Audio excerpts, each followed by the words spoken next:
नमस्कार, राधे कृष्णा दोस्तों, आप सभी का स्वागत है मेरे YouTube चैनल प्रभु भक्ति में।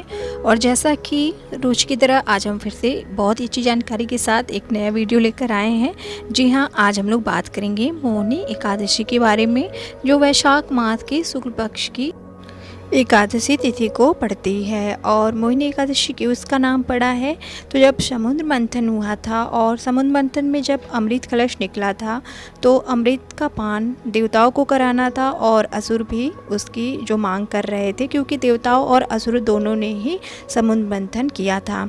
तो अगर देवता जो हैं वो तो अमृत पीते हैं तो अमर होते हैं, अगर असुर पी लेते हैं तो वो भी अमर हो जाते हैं। इसलिए सिर्फ देवता ही अमृत का पान करें, ऐसा करने के लिए भगवान विष्णु ने अत्यंत सुंदर मोहिनी स्त्री का रूप धारण किया था। इसलिए वो जो जिस दिन ये रूप धारण किए थे भगवान, उस दिन ये एकादशी का व्रत था। इसलिए इस एकादशी का नाम जो है मोहिनी एकादशी हुआ है, क्योंकि भगवान विष्णु ने इस दिन मोहिनी रूप धारण किया था और देवताओं को अमृत पान कराने के लिए।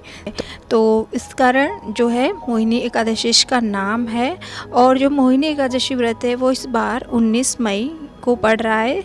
और ये जो व्रत है इसका हम लोग जानेंगे कि शुभ मुहूर्त क्या है और कब इसका समापन है और पारण कब करना है जो लोग व्रत करते हैं, और पूजन कैसे करना है, और इस दिन कुछ उपाय भी हम करते हैं तो उसे भी हम जानेंगे विस्तार से। और पूजन सामग्री और सरल विधि से हम कैसे पूजन करें वो सब कुछ जानेंगे वीडियो में। तो आप लोग वीडियो में अंत तक बने रहिएगा। और सभी को पहले तो मोहिनी एकादशी की हार्दिक शुभकामनाएं। जय श्री हरि कमेंट बॉक्स में ज़रूर जय श्री हरि लिखिएगा। मोहिनी एकादशी का व्रत सभी एकादशी व्रतों में श्रेष्ठ माना गया है। मोहिनी एकादशी का व्रत वैशाख मास के शुक्ल पक्ष की एकादशी तिथि को रखा जाता है। साल 2024 में मोहिनी एकादशी का व्रत 19 मई 2024 रविवार के दिन रखा जाएगा। और आइए अब जानते हैं कि शुभ मुहूर्त कब से शुरू है, क्योंकि शुभ मुहूर्त में ही हम पूजा अर्चना करते हैं तो हमें शुभ फल की प्राप्ति होती है। तो मोहिनी एकादशी का जो शुभ मुहूर्त है वो तिथि 18 मई 2024 शनिवार के दिन सुबह 11:22 से शुरू हो जाएगी, जो कि 19 मई 2024 दोपहर 1:50 पर समाप्त होगी। तो उदयादिति होने के कारण मोहिनी एकादशी का व्रत जो है वो 19 मई को रखा जाएगा। मोहिनी एकादशी का व्रत श्री हरि विष्णु जी की कृपा पाने के लिए रखा जाता है। इस दिन भक्त विष्णु भगवान को प्रसन्न करने के लिए इस कठिन व्रत को रखते हैं। और आइए अब जानते हैं मोहिनी एकादशी व्रत का महत्व। मोहिनी एकादशी का व्रत रखने से मनुष्य के पापों का अंत होता है। इस व्रत को रखने से कई जन्मों के पाप भी नष्ट होते हैं, इसलिए लोग इस कठिन व्रत को रखते हैं। मोहिनी एकादशी का व्रत करने से 1000 गायों के दान, यज्ञों और तीर्थों की यात्रा का फल प्राप्त होता है। इस व्रत का पालन अमोघ फलदायी और मोक्षदायी माना जाता है। मोहिनी एकादशी पर भगवान विष्णु और माता लक्ष्मी की पूजा की जाती है।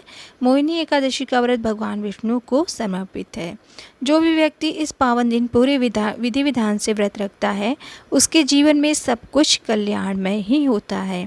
जो भक्त इस दिन श्री हरि की विधि विधान से पूजा करते हैं उन्हें सुख समृद्धि की प्राप्ति होती है।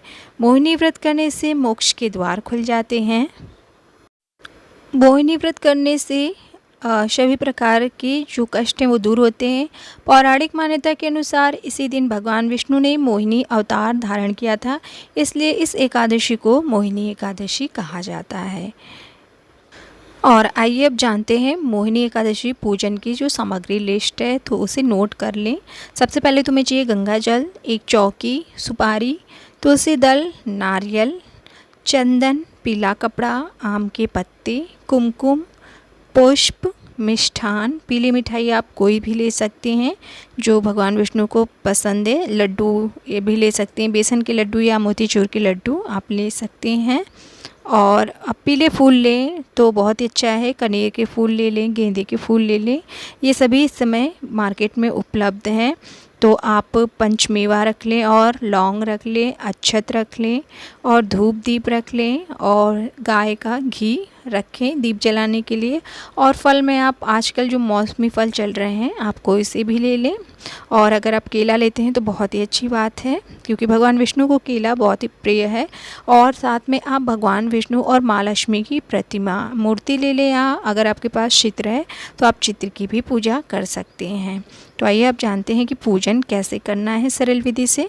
तो सबसे पहले आप मोहिनी एकादशी के दिन जल्दी उठें और स्नान आदि से निवृत्त होकर के आप पूजन पूरे घर की साफ़ सफाई जब कर लेते हैं, पूजा घर की भी साफ़ सफाई कर लें, और उसके बाद आप चौकी लगा लें और उस पर पीला कपड़ा बिछाएं और भगवान विष्णु और माता लक्ष्मी की मूर्ति स्थापित करें।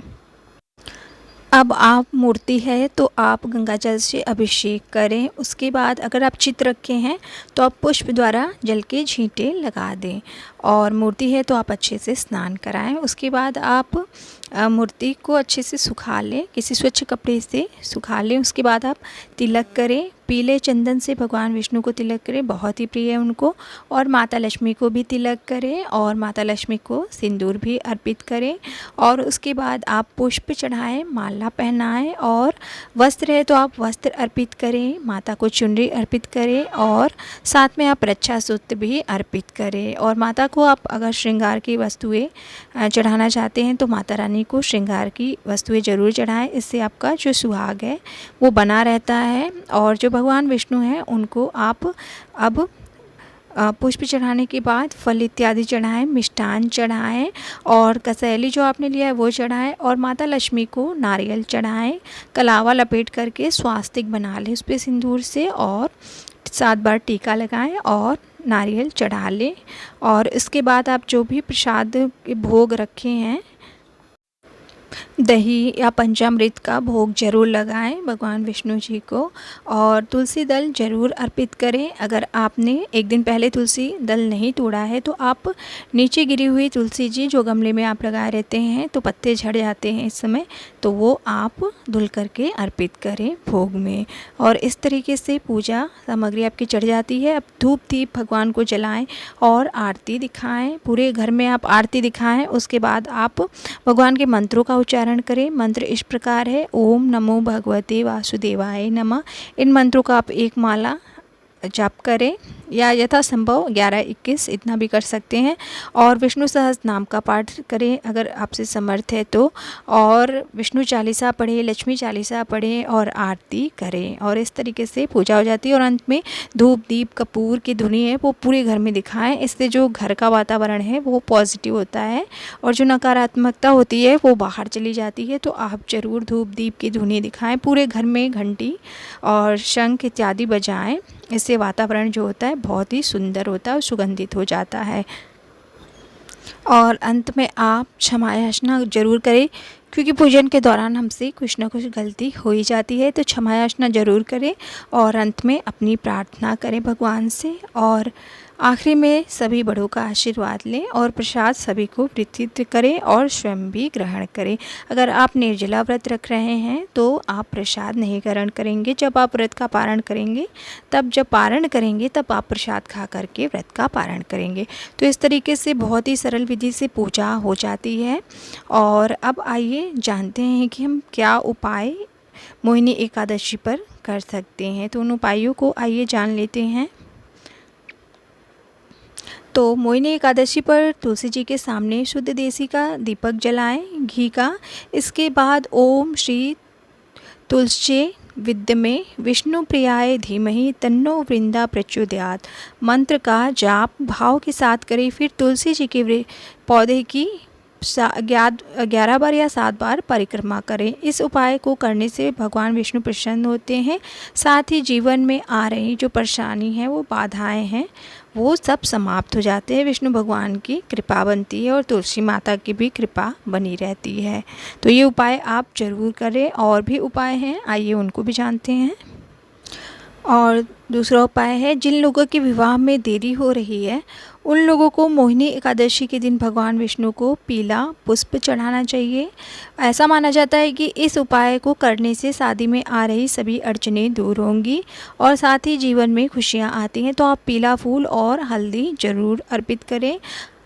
इस उपाय को करते समय इस बात का ध्यान दें कि राहु काल का समय ना चल रहा हो। तो जब राहु काल नहीं हो तब आप इस उपाय को करें तो वह फलदायी होगा। मोहिनी एकादशी के शुभ अवसर पर यदि आपके द्वार पर गाय या कोई भी पशु पक्षी आते हैं तो उन्हें कुछ ना कुछ जरूर खिलाएं। ऐसा करने से माता लक्ष्मी खुश होती हैं और घर में सुख समृद्धि बनी रहती है। ऐसा कहा जाता है कि मोहिनी एकादशी पर किसी की भी मदद करने से जीवन में शुभता आ जाती है। इसलिए कोशिश करें कि आप घर हो या बाहर हो, जीव जंतुओं को भूलकर भी ना भगाएं। और जैसा कि वैशाख महीना, गर्मी का महीना शुरू हो गया है, तो आप पशु पक्षियों के लिए अन्न और जल की व्यवस्था ज़रूर करें। और इससे जो एक परोपकारिता है वो भी आपकी बनी रहती है और जो हमारे देवता हैं वो भी प्रसन्न होते हैं। तो आप इन उपायों को करके अपने जीवन में आ रही सभी बाधाओं, परेशानियों को दूर कर सकते हैं और माता लक्ष्मी और भगवान विष्णु का आशीर्वाद प्राप्त कर सकते हैं। तो मोहिनी एकादशी पर आप ज़रूर ये उपाय करें। और मोहिनी एकादशी से संबंधित ये जानकारी आपको कैसे लगी, और अगर अच्छी लगी है तो लाइक ज़रूर करिएगा वीडियो, और चैनल पर आप नए हैं तो चैनल को सब्सक्राइब, लाइक ज़रूर कर दीजिएगा। और सभी को एक बार फिर से मोहिनी एकादशी की हार्दिक शुभकामनाएँ, और मिलते हैं नेक्स्ट वीडियो में। तब तक के लिए राधे राधे, जय श्री हरि।